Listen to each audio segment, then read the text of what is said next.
शहजादकोट में मलेरिया के मर्ज ने शहरियों का जीना अजीरन कर दिया। शहर के हर दूसरे घर में 2 से 3 मरीज मलेरिया में मुब्तला।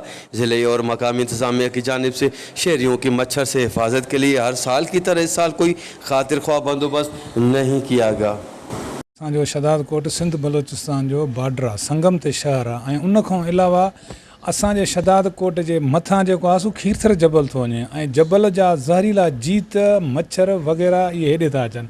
उन खां अलावा मां हिते हिकिड़ो ॿियो बि ज़िक्र कंदो हलां त हैरदीन ड्रेन जेको पूरे पंजाब जो गंदो पाणी बि हितां थो गुज़र थिए कुबे सईद ख़ान खां। इन्हनि मच्छरनि में केतिरो ज़हर हूंदो, तव्हां वधीक मां न ॻाल्हाईंदुसि। शहजादकोट में रोज़ 5 खां 10 माण्हू मलेरिया जे करे मरनि था पिया। उन जो वॾो कारण इहो आहे त जेकॾहिं तव्हां हितां शहजादकोट खां 10 किलोमीटरनि ते सैफला शाह आहे, परी कड़ बलोचिस्तान जो बॉर्डर लिखियो वेंदो आहे, ओरी कड़ सिंध जो बॉर्डर।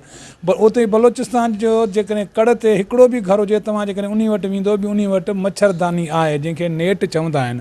पर असांजी सिंध जा तव्हां सभु इलाइक़ा घुमंदो, कंहिं वटि मच्छरदानी गवर्नमेंट अॼु ताईं मुहैया नाहे कई।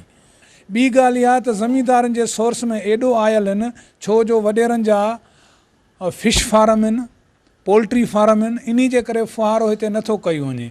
ज़ियाउल जे दौर में ऐं ज़ुल्फ़कार अली भुट्टो शहीद जे दौर में हिते जहाज़नि ते फुहारा थींदा, घर घर में स्प्रे थींदो।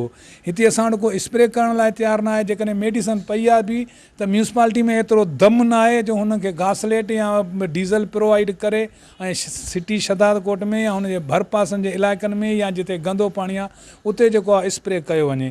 ख़ुदा तव्हां एतिरो त सोचो, मथीं सिते ते जेके वेठा आहिनि, चाहे जंहिंमें वज़ीर आला हुजे या जेके सेक्रेटरी इन जा हेल्थ जा, उन्हनि खां इहो त पुछा कयो त डिस्ट्रिक्ट कंबर शहजादकोट में मलेरिया जी मेडिसन केतिरी वञे थी।